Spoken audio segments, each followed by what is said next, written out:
안녕하세요. 저는 경기도에 사는 40살 여자입니다. 드라마에서도 현실에서도 시어머니는 며느리들을 힘들게 하기 마련이죠. 하지만 저랑 저희 시어머니 관계는 그렇지 않답니다. 어찌 보면 믿기 힘든 얘기일 수도 있겠네요. 지독한 시월드에 시달리다 함께 탈출한 시어머니와 제 이야기 한번 들어보시겠어요? 저는 별로 행복하지 못한 어린 시절을 보냈어요. 어렸을 때 아버지가 술을 많이 드셨습니다. 매주 찌그러진 주전자를 버리고 새 주전자를 사와야 했으니 말 다 했죠. 엄마는 최악의 상황에서도 저를 잘 키우려고 애쓰셨지만 제가 고등학생이 되던 해 결국 아버지와 이혼하셨습니다. 엄마는 한창 공부해야 하는 나이인 저에게 많이 미안해 하셨어요. 가정을 지켜주지 못해서 미안하다고 하셨습니다. 하지만 저는 오히려 엄마가 하루라도 빨리 이혼하길 바라고 있었어요. 요즘 같은 세상에 이혼이 무슨 대수라고 자꾸 미안하다 그래요? 그런 인간한테서 벗어난 건 축하할 일이지 미안할 일이 아니라고요. 부모 이혼한 거 자식들한테 흠될 일 전혀 아니니까 걱정하지 마요. 저는 엄마가 미안해하지 않도록 꼭 잘 살아야겠다고 다짐했습니다. 열심히 공부해서 좋은 대학에 갔고 식품 영양학으로 대학원 공부도 마친 뒤 대기업의 연구직으로 입사했어요. 그리고 회사 후배인 3살 아래의 남편을 만나 결혼했습니다. 사실 연하보다는 기댈 수 있는 든든한 남자를 만나고 싶었어요.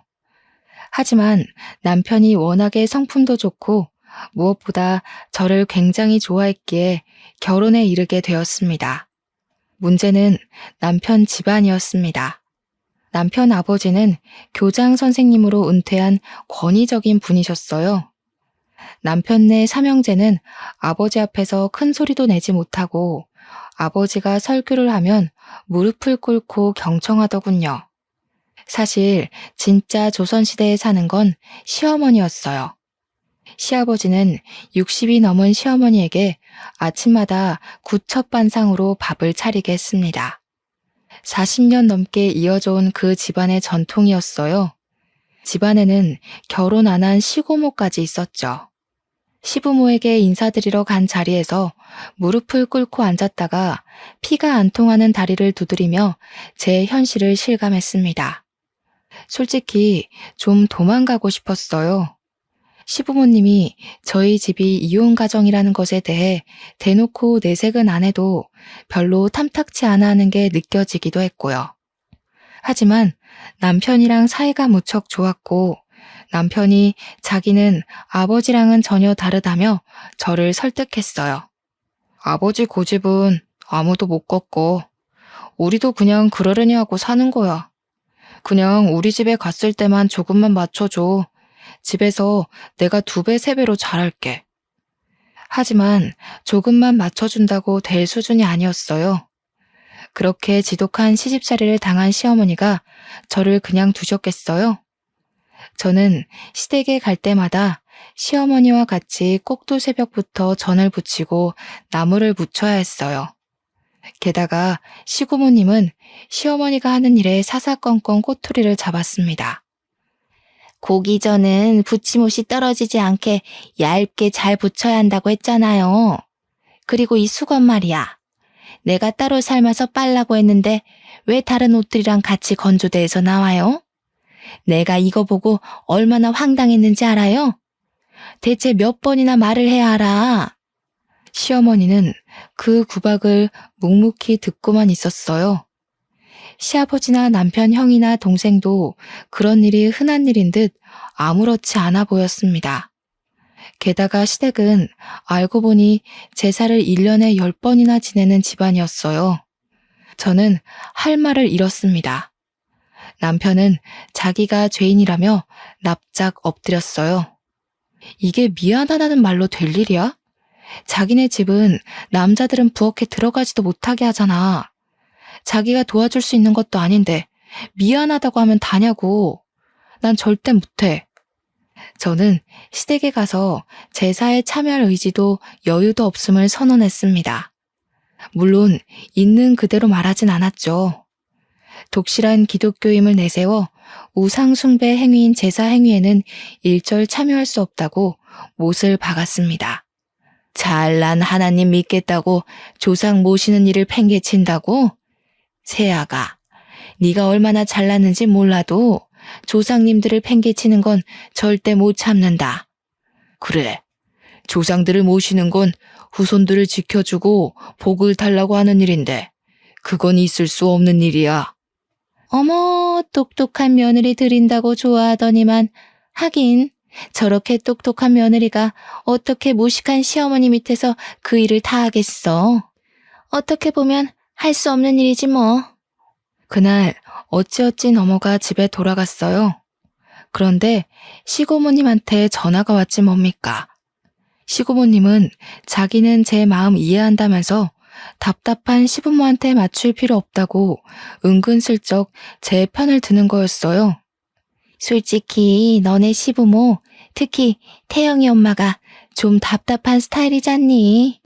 나도 젊었을 때 결혼하려다 실패한 경험이 있어서 너희들 마음 잘 안다.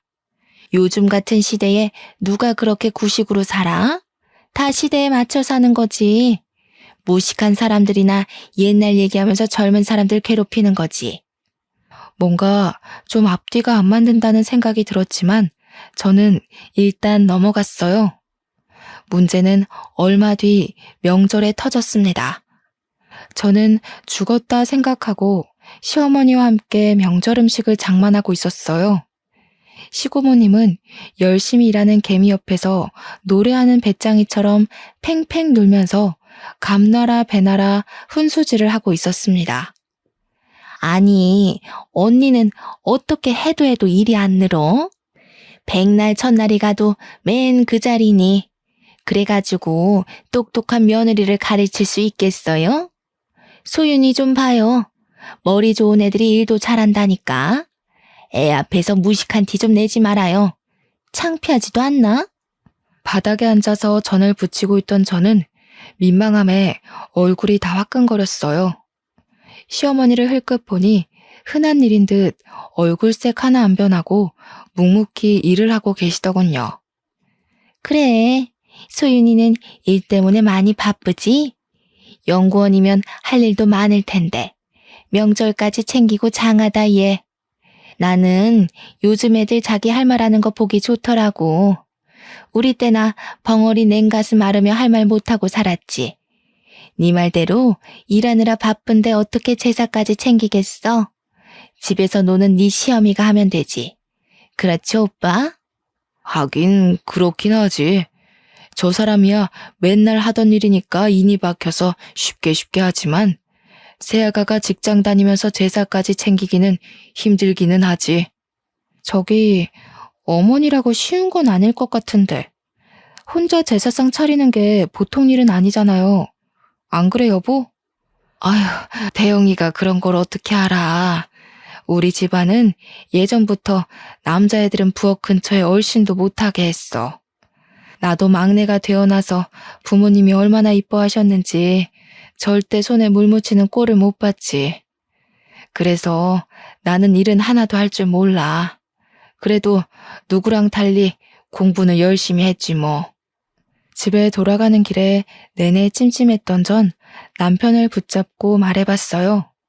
시어머니가 시고모님한테 그렇게 당하는데 자식들은 왜 다들 보고만 있느냐고요. 남편은 그런 말을 처음 들었는지 깜짝 놀라더군요. 자기들은 엄마가 그런 취급을 받는 게 워낙 굳어져서 잘못됐다는 생각도 못했다는 거예요. 나이 60이 넘도록 시누이까지 모시고 살면서 시집살이 당한다는 게 말이 돼? 지금이 어떤 시대인데 남편은 물론이고 아들이 셋이나 있는데 다들 강 건너 불구경이고. 솔직히 어머니가 나한테 잘해주는 건 아니지만 그래도 그렇게 당하고 계시는 거 보기가 좀 그래. 제 말에 남편은 꿀먹은 벙어리처럼 가만히 듣고만 있었습니다. 그러다가 남편이 집안의 가부장적인 분위기가 얼마나 심각한지를 깨닫는 일이 있었습니다. 남편 집은 3층짜리 다세대 주택을 갖고 있었는데 시댁 식구들은 3층에 살고 아래층은 모두 새를 놓고 있었어요. 지하방에는 방글라데시에서 온 30대 초반의 남자가 살고 있었어요. 시부모님은 방글라데시 남자를 영 좋아하지 않더라고요. 피부색이 까만 것뿐인데 잘 씻지 않는 것 같다면서 대놓고 흉을 보곤 했습니다. 가까이 가면 냄새 나는 것 같다면서요. 왜 저렇게 안 씻고 다니는 건지 모르겠다니까. 저 방이 저렇게 해가 안 들고 퀴퀴하지 않았더라면 저런 애는 안 들였을 텐데. 냄새 나니까 웬만하면 안 돌아다녔으면 좋겠구먼. 왜 마당에까지 나와서 활개를 치는 건지 원. 그러게 말이야. 무슨 운동을 한다고 맨날 저러는데 들어가라고 해도 말도 안 듣고 무슨 자랑이 났다고 저렇게 냄새를 풍기는 건지. 다음에는 아무리 그래도 저런 애들은 들이지 말아요. 차라리 비워놓고 말지. 시꺼먼 애가 돌아다니는 거 볼 때마다 내가 깜짝깜짝 놀란다니까. 세아가, 너도 무슨 일 생길지 모르니까 웬만하면 가까이 가지 마라. 방글라데시 남자가 마당에 있을 때 시부모가 손가락질을 하며 쫓아내는 것도 몇 번 봤어요. 제가 다 미안하더군요. 전 그 사람이 지나가면 고개 숙여 인사를 건네곤 했습니다. 어쩐지 마음이 좀 짠하기도 하고요. 추석 때는 그에게 송편과 전을 좀 가져다 줬어요. 오늘 한국 명절인데 이거 한국에서 명절에 먹는 음식이에요. 입에 맞을까 모르겠지만 사람들 다 가족끼리 모이는데 방글라데시에 있는 가족들 생각나서 쓸쓸하겠어요. 가족들 두고 혼자 와 있는 게 힘들지 않아요? 고마워요. 힘들지 않아요. 가족들 돈 보내줄 수 있으니까 좋아요. 방글라데시에서 돈 많이 못 벌어요. 열심히 일하면 부자 돼서 가족들 행복하게 해줘요. 그러다 시어머니가 한밤중에 밖에서 서성이다 강도를 만나는 일이 생겼어요. 빨래를 제대로 나눠서 하지 않았다며 짜증을 내는 시누이 편에서 거드는 남편을 보고 시어머니가 마음이 상하신 거죠. 먹먹한 마음을 달래려 서성이던 시어머니는 강도에게 붙잡혀 카드 번호를 대라는 위협을 받았습니다. 밤늦게 퇴근하다 그 모습을 본 방글라데시 남자 아부가 그걸 보고 시어머니를 구해줬습니다. 아부는 남자에게 주먹을 날려 쫓아내고 놀라서 주저앉은 시어머니를 일으키고 부축해서 집에 데려다 드렸죠. 그 뒤로 아부를 보는 시어머니의 눈빛은 달라졌습니다. TV에 외국인들 사람도 죽이고 무서운 짓 하는 것만 나오니까 걔도 무슨 꿍꿍이가 있는지 늘 의심이 됐는데 옆에서 잡아주는데도 냄새는 하나도 안 나고 오히려 천사처럼 광채가 나는 것 같지 뭐니. 역시 사람은 겉으로 봐선 모른다니까. 맞아요, 어머니. 외국인 노동자 중에도 좋은 사람이 있겠죠. 우리나라 사람 중에도 착한 일 하는 사람, 나쁜 일 하는 사람 있잖아요. 시고모님이랑 시아버지는 그 일을 겪고도 전혀 달라지지 않았어요. 그러다 결국 일이 터지고 말았습니다. 시고모가 아침에 나와 운동하는 아부를 보고는 집의 마당에 있던 대야로 물을 뿌려버린 거였어요. 아부는 깜짝 놀라서 멍하니 쳐다보고 있는데 시고모는 빨리 안 들어가냐며 뺨까지 때리려고 했다고 해요. 마침 아침장을 보고 오다 그걸 본 시어머니가 깜짝 놀라서 시고모님을 말렸고요. 시고모님은 그런 시어머니를 밀어버렸습니다. 감히 나한테 명령을 하냐면서요. 하필이면 시멘트 바닥에 넘어지신 시어머니는 그만 팔이 부러지고 말았어요. 더 가관인 건 시아버지가 그 상황에서도 시어머니 편을 안 들고 시고모 편을 들었다는 겁니다.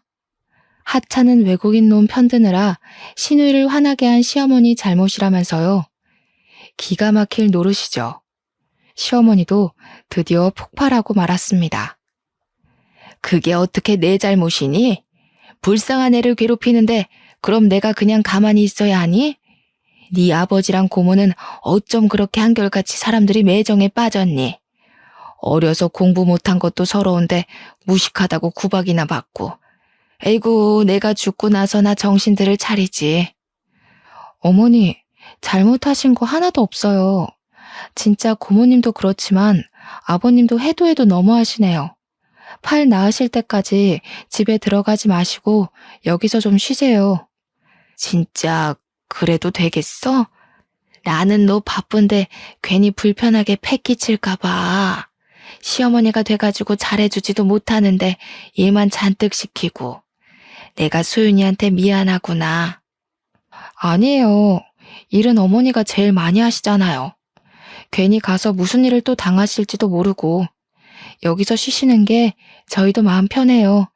그치 여보? 그리고 저는 남편에게 시아버지랑 시고모가 시어머니에게 사과하게 해야 한다고 말했습니다. 대체 시고모님이 시어머니를 다치게 하는 게 말이 되느냐고요. 남편도 엄마가 다친 걸 보고는 충격을 받긴 한 것 같더라고요. 제 말에 고개를 끄덕이며 제 아버지에게 전화를 걸었지만 소용이 없었죠. 남편 말에 따르면 시아버지는 시어머니에게 사과 안 하는 게 자기 자존심 문제라고 했다는 겁니다. 아버지의 말을 들은 남편은 더 생각이 많아졌죠. 그때 저희 엄마도 저희 집에 와서 얼마간 있기로 하셨어요. 엄마는 방문 요양보호사로 일하고 계셨거든요. 돌보던 환자가 입원해서 시간이 좀 생겼다고 서울 구경도 할 겸 저희 집에 와서 좀 있다가 가시기로 한 거였죠. 시어머니가 팔을 잘 못 쓰시니 요리도 마음대로 못 하시고 씻을 때도 어려움이 있었죠. 저희 엄마는 옆에서 시어머니를 많이 도와주셨습니다. 저희 엄마도 예전에 남편에게 당한 게 있다 보니 시어머니 일이 남일처럼 보이지 않는다고 하셨어요. 그렇게 두 분이서 가까이 지내시더니 같이 산책도 가시고 근처에 공연이 있다면서 같이 보러 가시기도 하더라고요. 아까 보니까 이번에 문화센터에서 효도 공연을 한다고 하던데 김영훈이가 온다 그러더라고. 김영훈? 김영훈이 이런 데로 온다고? 나는 별로 좋아하지는 않지만 어디 잘하나 한번 보러 가볼까? 두 분이서 공연을 보고 와서 어찌나 즐겁게 얘기들을 나누시는지요. 얼굴이 발갛게 상기되셔서요. 왜 진작에 좋은 공연에 데려가드리지 못했나 싶더라고요. 엄마랑 시어머니는 서로 신세 한탄도 많이 나누셨어요. 방문 요양 가면 어르신 이렇게 부르면서 깍듯하게 대해야 하거든. 우리도 공부해서 자격증 딴 사람들인데 나이 드신 분들이다 보니 우리를 식모 정도로 생각하더라고. 요양사님이라고 안 하고 아줌마 이거 좀 가져와 저거 좀 가져와 하면서 하대한다니까. 가끔 내가 이 나이 먹고 뭐 하나 싶어. 그러니까 그만두시라니까요. 엄마 생활비 보내드린다잖아요. 에이그 내가 또 무슨 할 일이 있다고 집에서 놀겠어? 노는 것도 놀던 사람이나 노는 거지. 우리는 놀 줄 몰라서 놀지도 못해. 아유, 사부인은 그래도 남들한테 하대당한 거잖수. 나는 가족들 수발 다 들면서 욕먹는데 뭐. 못 배운 게 죄다. 내가 할 줄 아는 것만 있었어도 신우랑 남편한테 이런 취급 안 당하면서 살지. 이러면서 40년을 살았어요, 내가. 사부인이나 나나 남편 복 없으니 팔자가 그러려니 해야지 어쩌겠어. 아니, 점잖은 교장 선생님 부인이 그렇게 고생하면서 살지 누가 알았겠소? 소윤이 아빠야. 툭탁 하면 술 먹고 들어와서 집안을 뒤집어 놨지. 애 한창 클 때 그런 꼴 보면서 크게 한 게 지금도 미안하다니까. 어쩌겠소. 사부인 말대로 내 팔자가 그런 걸. 내 가만히 보니까 마음 편하게 사는 사람 몇 없더라고. 사람들 다 마음에 응어리 하나씩 갖고 살지. 그래도 이렇게 서로 이야기 나눌 사람이 있으니 얼마나 좋아요. 아들이 셋이나 있으면 뭐래? 여태까지 아무도 내 얘기 안 들어준 걸. 나는 그게 안 된 일인지도 모르고 그러려니 하고 살았지. 아이고, 아들들이 있어도 도움이 안 되니 혼자서 얼마나 냉가슴 앓으셨겠소. 주변에도 보니까 딸이 있어야 한다고 그러더라고. 이제라도 우리한테 좀 마음 내놓고 그러고 살아요. 두 분은 그렇게 서로를 위로하며 더 친해지셨습니다. 사실 두 분 다 사회생활을 안 하시다 보니 몇십 년 만에 처음으로 마음을 터놓을 친구가 생긴 거였죠. 한날은 제가 마음을 먹고 저희 엄마랑 시어머니를 좋은 레스토랑에 데려갔어요. 두 분 다 열심히 집안일하고 밥 벌어먹을 걱정만 하셨지 좋은 데서 밥 한 번 못 드셔봤거든요. 남편은 친구들이랑 놀라고 밖에 내보내고 여자들 셋이서 분위기 좋은 음식점에서 맛있는 음식을 먹었습니다. 제가 엄마와 시어머니에게 하고픈 말이 있었거든요. 저는 엄마가 고생해서 뒷바라지 해주신 덕분에 공부를 잘 마치고 좋은 직장까지 얻었는데 엄마는 항상 제자리인 게 늘 마음에 걸렸거든요. 시어머니도 마찬가지였죠. 그 시절엔 여자애들을 공부를 안 시켰기 때문에 공부를 못했을 뿐인데 무식하다고 구박당하시는 게 얼마나 억울합니까? 엄마, 그리고 어머님, 저랑 태영 씨는 직장에서 자리도 잡고 이번에 태영 씨도 월급이 올라서 더 살만해졌거든요. 저희는 풍족하진 않아도 누릴 거 다 누리면서 컸는데 어머님들은 그러지 못하셨잖아요.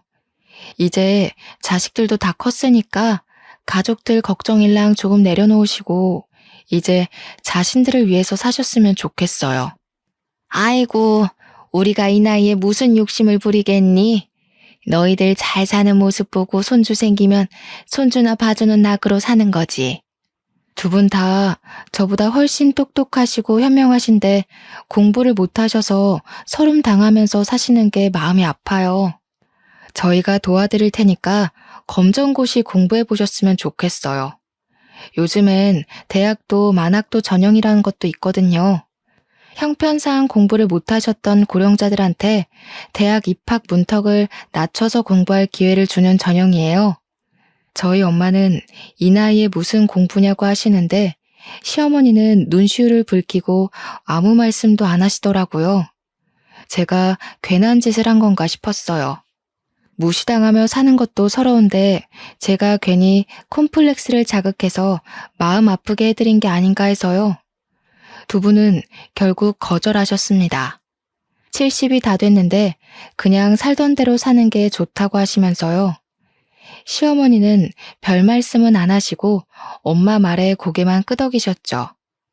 얼마 뒤 시어머니는 팔에 깁스를 풀기도 전에 시댁으로 돌아가셨어요. 아무리 그래도 집을 너무 오래 비우는 게 마음에 걸린다면서요. 그런데 며칠 뒤 시고모님한테 전화가 오는 게 아니겠어요? 시어머니가 없는 동안 시아버지랑 시고모님은 엄마 없는 아이들처럼 라면이나 끓여 먹고 집안은 엉망이 된 채로 살았습니다. 남편도 몇 번 집에 갔다가 학을 떼고 돌아왔죠. 다 큰 어른들이 어떻게 집안 꼴을 그렇게 하고 사냐면서요. 그게 그럴 수밖에 없는 게 모든 일을 다 시어머니한테 시켰으니 할 줄 아는 게 없을 수밖에요. 시아버지는 그제야 너는 어떻게 그렇게 할 줄 아는 게 없냐며 시고모님을 나무랐다고 하시고요. 그동안은 제가 시댁에서 오는 전화를 제대로 받지 않거나 바쁘다면서 금방 끊어버렸습니다. 시고모님은 저한테 전화해서 그동안 받았던 서름을 토로하는 한편 그 화를 시어머니에게 돌렸습니다. 며느리야, 내 말 좀 들어보거라. 너네 시부 말이다. 자기도 할 줄 아는 것도 쥐뿔도 없으면서 나한테 뭐라 그러지 뭐야. 요즘 세상에 여자만 일하라는 법 있어? 안 해본 건 저나 나나 똑같지 뭘. 네 시엄마도 그래. 그렇다고 2달 넘게 안 들어오는 게 말이 되니? 여자가 소박 맞고 싶어 작정한 것도 아니고. 고모님, 여자만 일하라는 법은 없으면 저희 어머님한테만 일 시키는 건 이상한 거 아닌가요? 그리고 어머님이 오죽하면 집에 안 들어가셨겠어요. 어머예, 나는 어릴 때부터 막내로 귀하게 자라서 집안일은 일절할 줄을 몰라요. 너네 시엄마는 내가 아주 정신을 차리게 일 시키고 있는데 뭐. 세탁기 쓰지 말라고 다 손빨래 하라고 시켰어. 자꾸만 옷들을 섞어 빨아서 안 그래도 골치였잖니. 네? 세탁기를 못 쓰게 한다고요? 그래. 혼쭐이 나봐야 정신을 차리지 원. 안 그러면 손아래라고 시누이 무서운 줄 모르고 기어오르지 않니? 못 배웠으면 알아서 기는 맛이라도 있어야지. 무식한 주제에 제 주장은 다 챙기려고 하니 그게 문제지 뭐야? 무식한 사람 상대하는 우리도 피곤하다 얘. 너네 시엠이 집에 있을 때 너도 불편하지 않든? 아니요. 저희랑 또 저희 엄마랑 잘만 지내셨는걸요. 네가 아직 덜 당해봐서 그렇지. 손빨래 하면서 정신 좀 차려보라고 했다. 어쨌든 집이 깨끗해지니까 살 것 같네. 말인지 방귀인지 알 수가 없었죠. 도대체 60년대도 아니고 세탁기를 일부러 못 쓰게 한다뇨. 세탁기가 여성들의 삶을 해방시켰다는 말까지 있는데 말이죠. 그날 저는 남편에게 말했습니다. 팔이 다 낫지도 않은 어머님한테 손빨래까지 시키며 시집살이를 시켰다는 게 말이 돼? 당신은 진짜 이런 걸 보고도 아무 생각이 없어? 솔직히 난 아무 생각 없었다는 당신도 무서워. 계속 이런 식이면 정말 당신이랑 사는 거 다시 생각해봐야 할 것 같아. 남편도 이번엔 충격을 많이 받은 모양이더군요. 방에 들어가더니 시아버지와 통화하는 소리가 들렸습니다. 아버지, 진짜 엄마한테 어떻게 그러실 수가 있어요? 엄마가 지금까지 아버지한테 얼마나 잘하셨는데요. 엄마 나이도 있으시고 몸도 성치 않으신데 그렇게 힘들게 일을 시키시면 어떡해요? 아버지가 말리셨어야죠. 아버지랑 고모랑 엄마한테 사과하셔야 한다고요. 하지만 시아버지는 치롱성이었어요. 네 엄마가 잘못한 거라면서 절대 본인들 잘못은 인정하지 않았죠. 평소 늘 온화하고 감정을 터뜨리는 법이 없는 남편도 결국은 분통이 터지고 말았습니다. 우리 아버지가 저렇게 편협한 분인지 몰랐다면서 화를 내고 혼자 머리를 싸매고 끙끙대더군요. 며칠 뒤 시어머니는 저희 집에 다시 오셨습니다. 나 어릴 적에 공장 나가면서 교복 입고 학교 가는 애들 보면 그렇게 부러울 수가 없었다. 그래도 나한테 주어진 팔자거니 하고 그래도 이만하면 부러운 거 없이 산다 하며 살아왔어.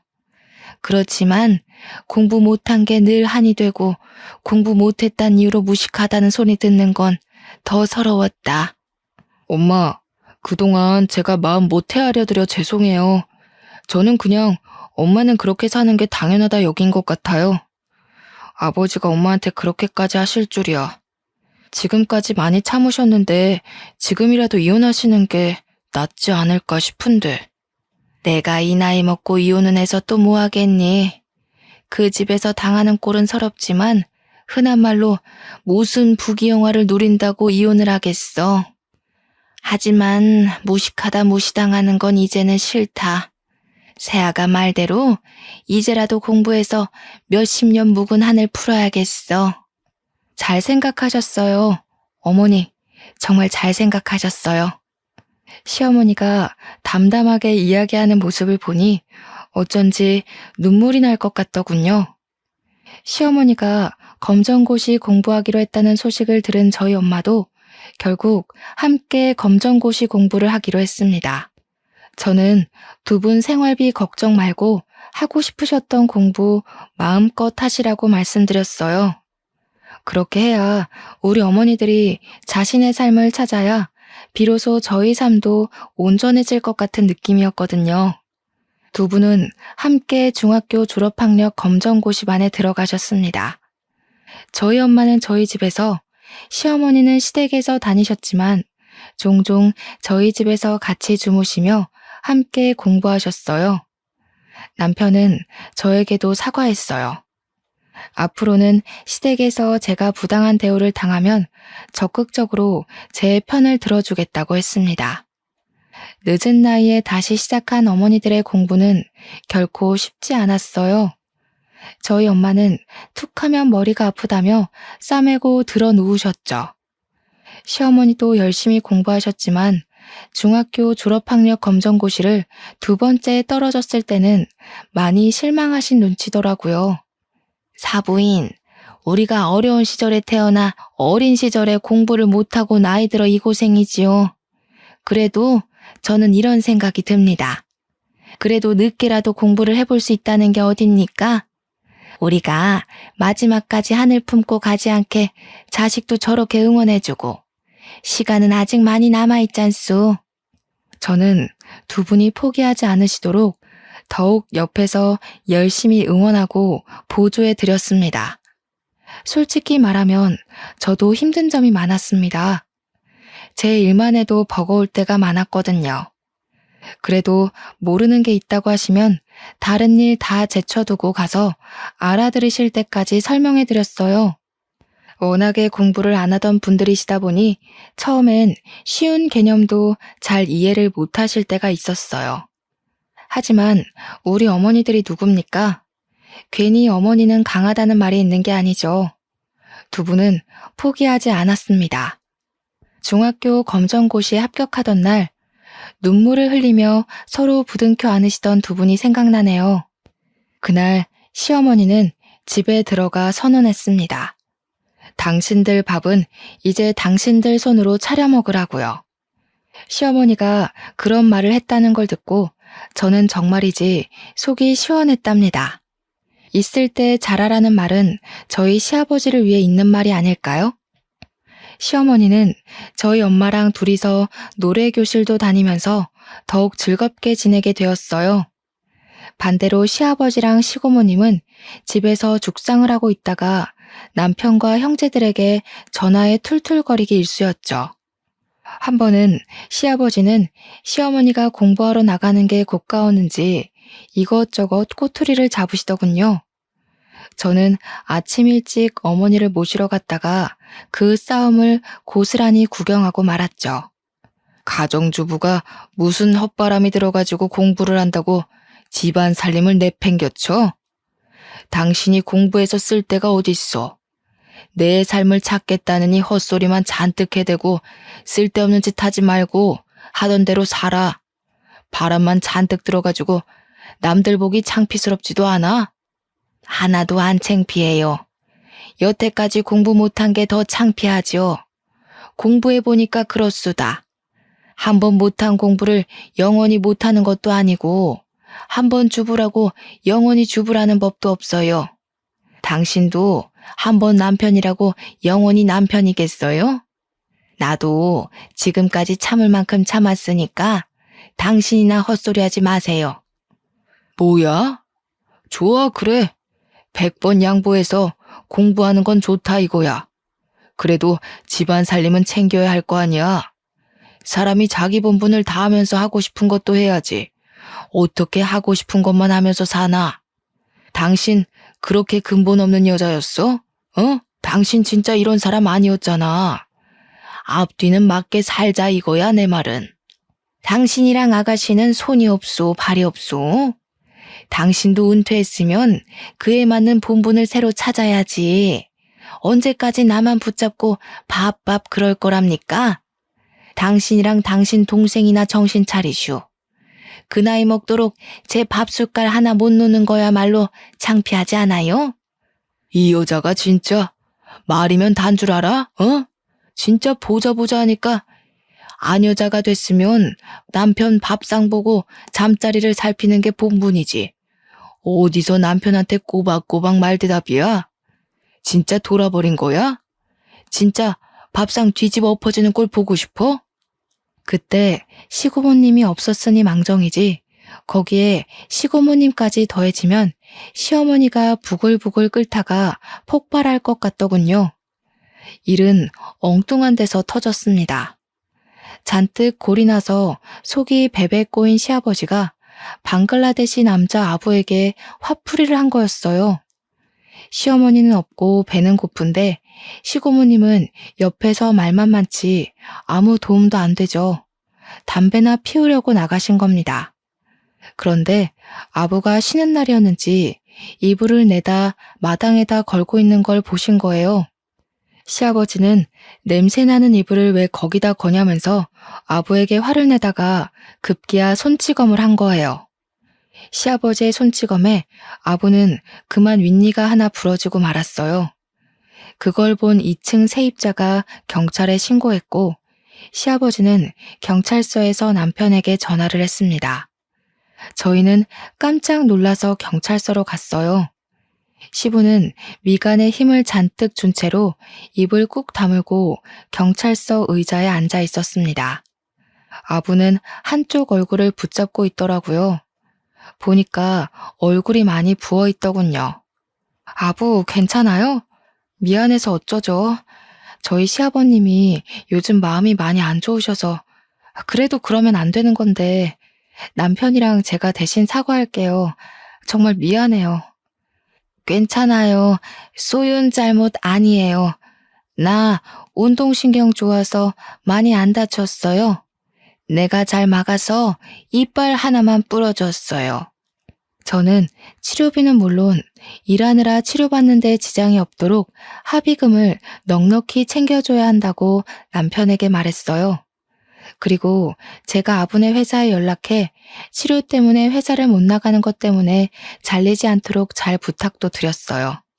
시어머니도 시아버지에게 아부에게 사과하고 합의금을 넉넉히 챙겨주라고 말했어요.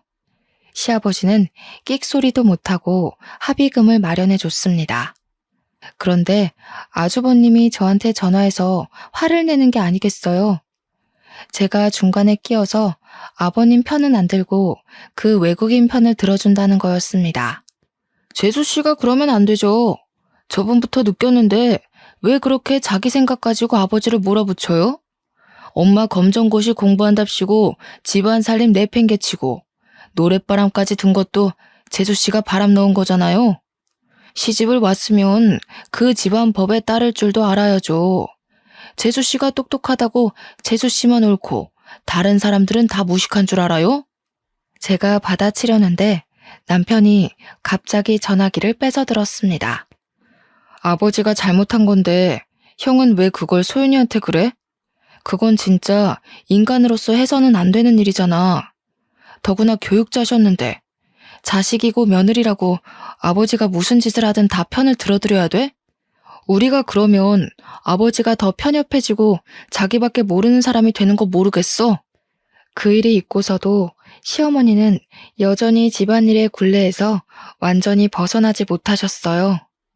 시어머니가 아니면 집안 꼴이 자꾸 엉망이 되니까 그걸 두고 볼 수가 없으셨던 거죠. 사람이 한 번에 바뀔 수야 없으니까요. 시아버지랑 시고모님 등살에 못 견뎌 하시는 시어머니를 저는 아예 저희 집에 와 계시도록 했습니다. 시아버지랑 시고모님, 아주버님까지 시어머니한테 단을 거서 무슨 공부를 하냐며 하루가 멀다 하고 면박을 줬거든요. 그런 와중에도 두 분은 열심히 공부하셨습니다. 중학교 검정고시는 몇 번 낙방하셨지만 고등학교 졸업학력 검정고시는 한 번에 합격하셨어요. 두 분이 공부하는 게 시너지도 생기기 시작한 것 같았어요. 마침내 두 분이 나란히 만학도 전형으로 사회복지학과에 입학하셨습니다.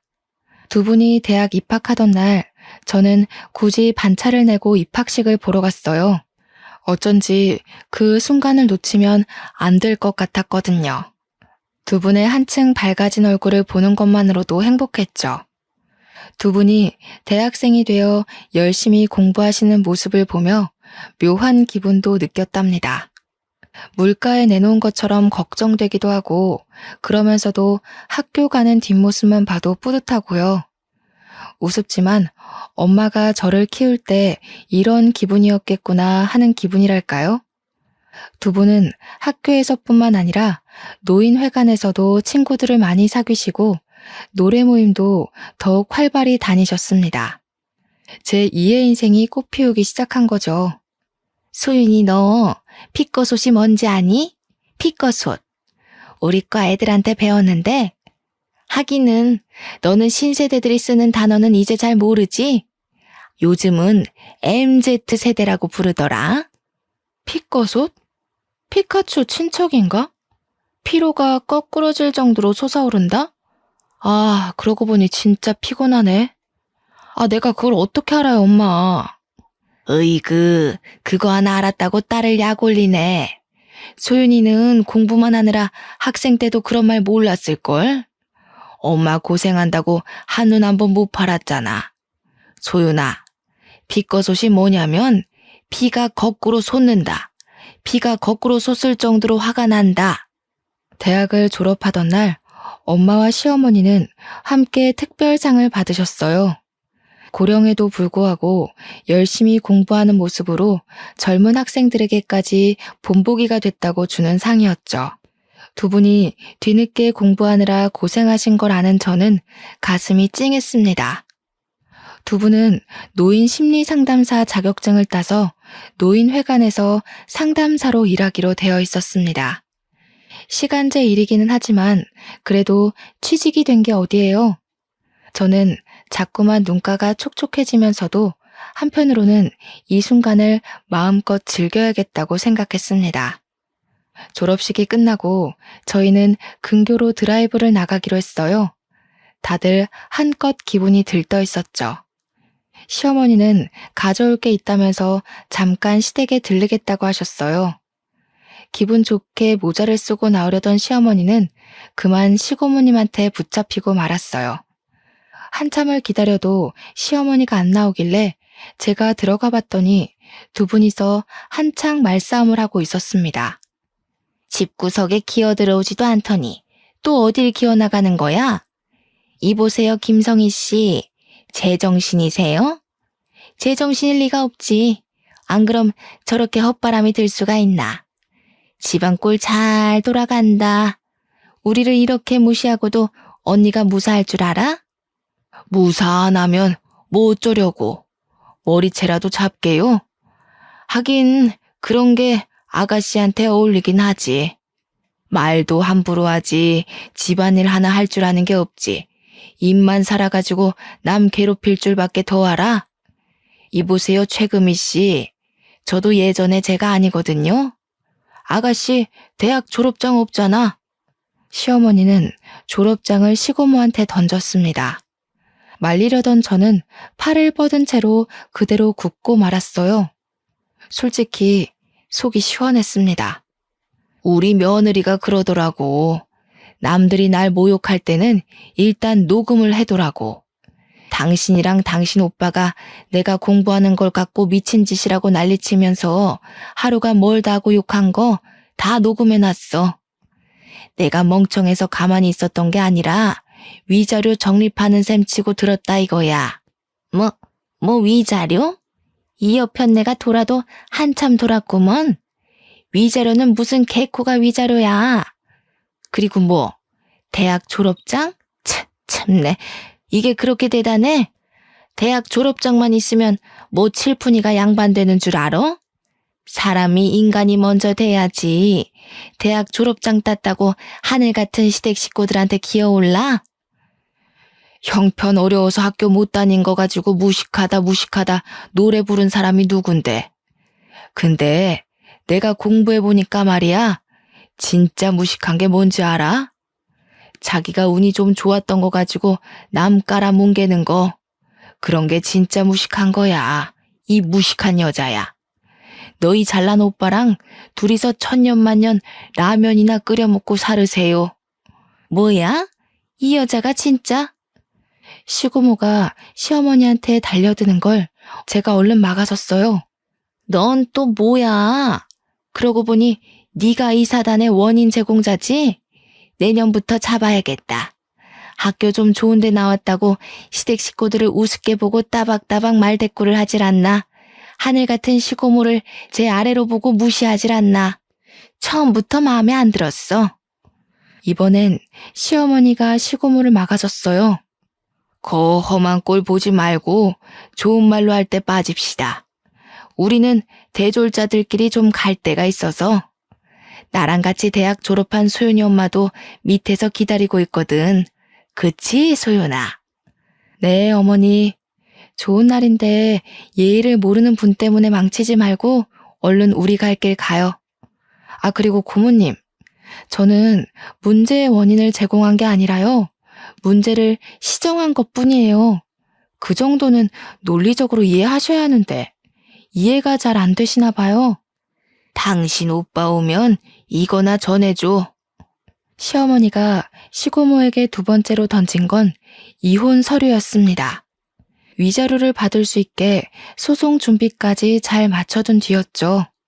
그리고 저희는 계획대로 근교로 바람을 쐬러 갔습니다. 오리백숙을 맛나게 먹고 저수지 근처를 걷다가 시어머니는 말씀하셨어요. 뱃속에 아기도 있는데 그런 꼴 보게 해서 미안하구나. 나는 네 덕분에 지난 몇 년간 얼마나 행복했는지 모른다. 네가 없었으면 공부할 용기 같은 거 절대 못 냈을 거야. 네가 나한테 새 삶을 찾아줬어. 너한테 빚진 건 내가 아무리 갚아도 모자랄 것 같다. 아니에요. 저도 덕분에 얼마나 행복했는데요. 어머님이 없었으면 저희 엄마도 용기 내지 못했을 거예요. 저희 엄마가 공부해서 늦게라도 새 삶을 사는 거, 그게 제 소원이었거든요. 저만 어머님을 도운 게 아니라 어머님도 저를 도와주신 거예요. 집을 나온 시어머니는 저희 엄마와 함께 저희 옆집에서 같이 살기 시작하셨어요. 태어난 아기도 두 분이서 같이 돌봐주시고 저희 엄마는 노인정에서 만난 할아버지와 연애도 하신답니다. 시아버지는 지금도 종종 연락을 하지만 시어머니의 마음을 돌리기엔 역부족이죠. 뒤늦게 결혼한 아주버님이 자기가 아버지를 잘 모신다고 난리를 치더니 밥이 입에 굴러들어올 때까지 기다리는 노친네 돌보기가 만만치 않았는지 쏙 들어가서 양로원에 보내기로 했다고 하더군요. 하긴 형님이 무슨 잘못이라고 그걸 다 감당하겠어요? 그래도 남편 아버지라 저희는 가끔 아기를 데리고 찾아뵙기는 합니다. 저희 아버지에게도 찾아가고요. 이혼 소송이 끝나고 시어머니는 45년간 희생한 대가로 2층짜리 건물을 하나 위자료로 받았습니다. 시어머니는 그 건물을 저희에게 주겠다고 하셨어요. 당신은 모아둔 돈이 충분하시다면서요. 건물 덕에 저희 부부는 조금이나마 경제적으로 나아졌고 그 여유를 어머님들과 인생을 마음껏 즐기는 데 쓰고 있답니다.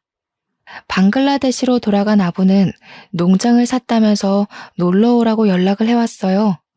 아부처럼 해맑은 그의 아내와 딸의 미소를 보니 참 기뻤습니다. 내년에는 엄마, 시어머니, 제 딸을 데리고 방글라데시를 다녀오게 될 것 같아요. 제 이야기는 여기서 끝이에요.